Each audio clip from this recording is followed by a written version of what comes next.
And you read paragraph after paragraph, being led into some statement that gets reversed toward the end. And it's a very good mental exercise, almost as good as bowing, to get thrown off and get out of linear sequential thinking.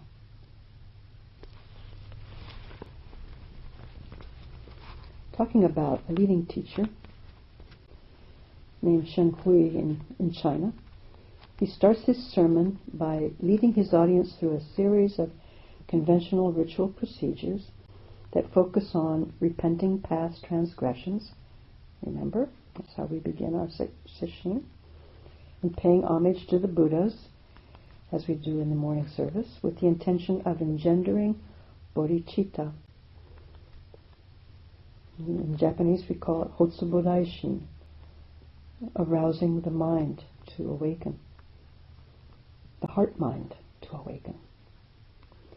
And so here it's translated as the initial aspiration to realize Buddhahood that marks the beginning of the Bodhisattva path.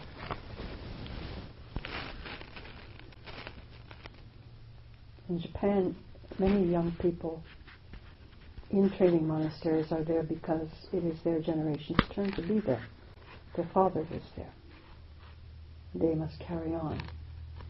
It does not necessarily guarantee that they come with Hotsubo Daishin, although I have met one whose Hotsubo Daishin started very near the end of his practice, Eiheiji, and you know that story if you have seen what I have written briefly in earlier Dharma talks about the two young men who went on the pilgrimage and met my teacher on the way. And he invited them to stay the night, as he does for all pilgrims. And I came to visit 2 days later, and his wife apologized to me saying, "Daien, we have no money to get you a nice treat, so we're just going to eat fresh leaves that are temporary because two pilgrims passed through and Osho-san gave them our last money." Osetai, we call it. We give donations to pilgrims that walk the path. I said I was fine with that, and it was the feast of my life. But I later told that story at Eiheiji when I arrived early for the Rohatsu Sesshin and was invited back behind the canvas curtain by a monk I knew from before, and several monks gathered.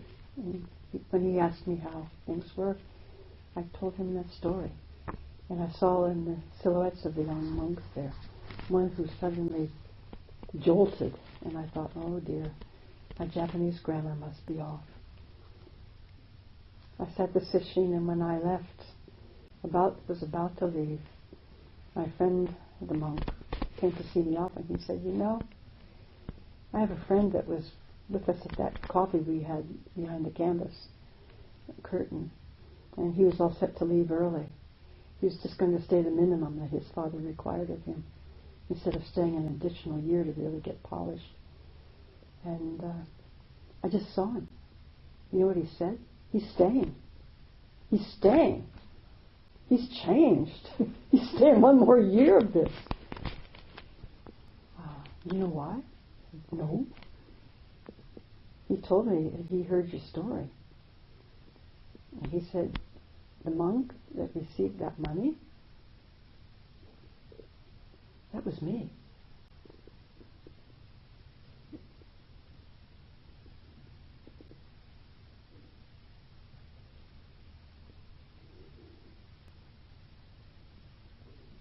What a chord that touched.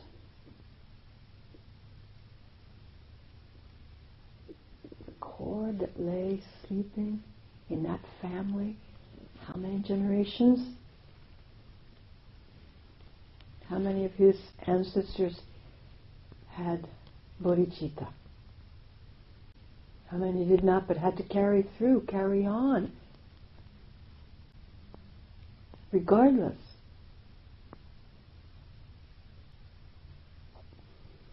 That is you.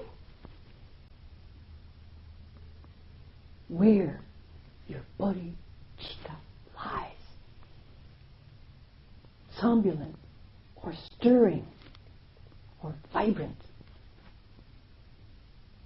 And if and when you have that, you can do anything, and you will not be stopped if it is in the Dharma.